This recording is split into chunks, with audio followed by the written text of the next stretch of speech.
उस रात अमावस्या थी। ऐसी रात जब आसमान में चांद तक नहीं होता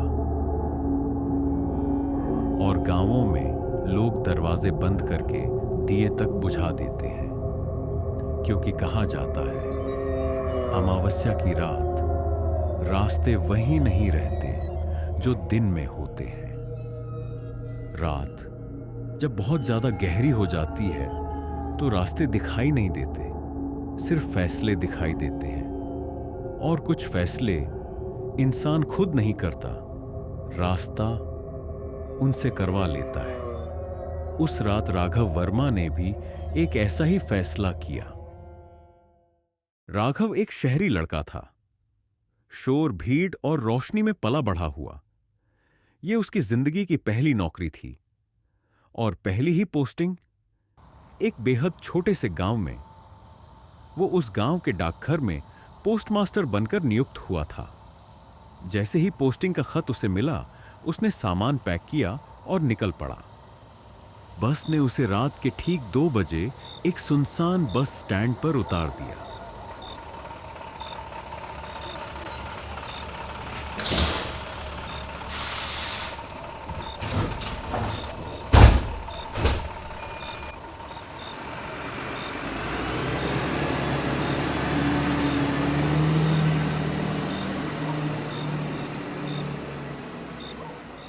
बस स्टैंड पर एक ही ट्यूब लाइट थी जो बार बार झपक रही थी।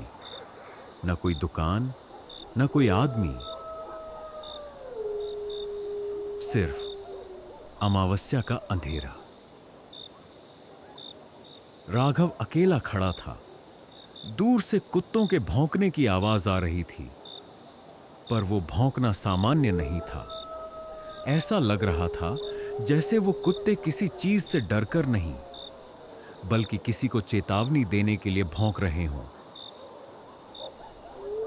कुत्तों के भौंकने की डरावनी आवाज राघव के कानों में गूंज रही थी। उसका मन कह रहा था, यहीं रुक जा, आगे मत जा। कुछ भी हो जाए, इस रास्ते पर कदम मत रखना। कुत्तों की आवाज जंगल की तरफ से आ रही थी, उसी रास्ते से जहां से उसे आगे जाना था। एक दीवार पर उसे जिस गांव जाना था, वहां जाने वाली बस का समय लिखा था। गांव जाने वाली अगली बस सुबह थी।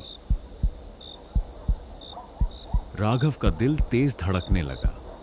उसने चारों ओर देखा, बस स्टैंड, खाली बेंचें, झपकती हुई ट्यूबलाइट और सामने अंधेरा। ऐसा अंधेरा जिसके अंदर कुछ छुपा हुआ था। कुत्ते अब भी भौंक रहे थे, जैसे कह रहे हों, अमावस्या की रात है, ये रास्ता तुम्हारे लिए नहीं है।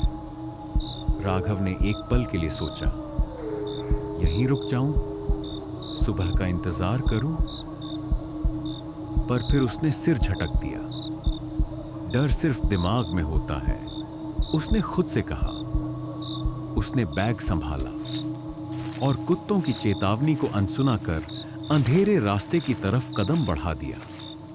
उसे नहीं पता था कि कुत्ते उस चीज के लिए भौंक रहे थे जो पहले ही उसका इंतजार कर रही थी। जैसे ही राघव जंगल के रास्ते पर चलने लगा, अचानक कुत्तों के भौंकने की आवाज बंद हो गई।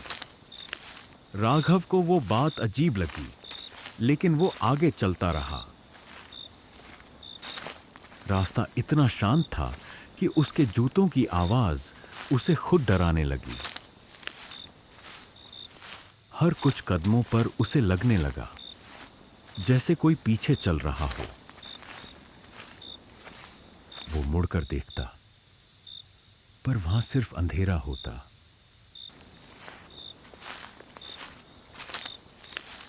और तभी पीछे से एक जीप की आवाज आई। जीप धीरे धीरे उसके पास आकर रुकी।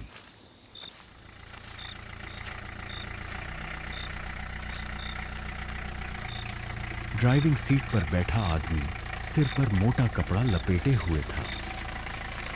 ऐसा लग रहा था जैसे वो अपना चेहरा किसी को दिखाना ही नहीं चाहता।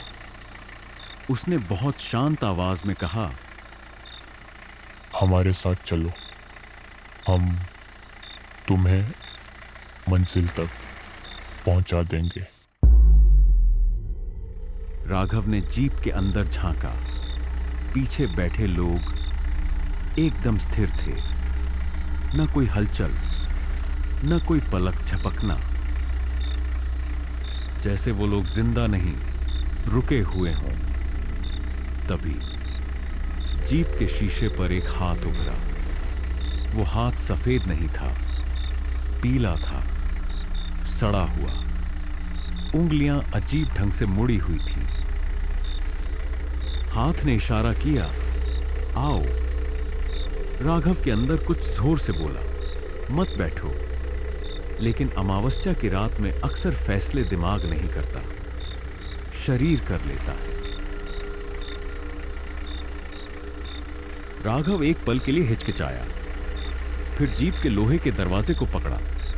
दरवाजा खुलते ही अंदर से एक ठंडी सड़ी हुई हवा बाहर निकली। ऐसी गंध जैसे बरसों से बंद पड़ी किसी जगह की। वह जैसे ही जीप के अंदर बैठा, दरवाजा अपने आप ठप से बंद हो गया। अंदर बैठे लोग सीधे सामने देख रहे थे। ना कोई सांस लेने की आवाज, ना कोई हरकत। राघव ने धीरे से उनकी तरफ देखा। उनकी आंखें खुली थीं, पर उनमें कोई सवाल नहीं था, कोई डर नहीं था, कोई जिंदगी नहीं थी। राघव ने निगलने की कोशिश की। गला सूखा था और तभी उसे समझ आया, यह सफर शुरू नहीं हुआ था, यह सफर बहुत पहले से चल रहा था। काफी देर तक कोई कुछ नहीं बोला। फिर बगल से एक आवाज आई, क्या कभी तुम्हारे साथ कोई हादसा हुआ है? नहीं। दूसरी तरफ से आवाज आई, क्या कभी तुम्हारी हड्डियां टूटी हैं? बहुत पास से एकदम डरावनी आवाज आई,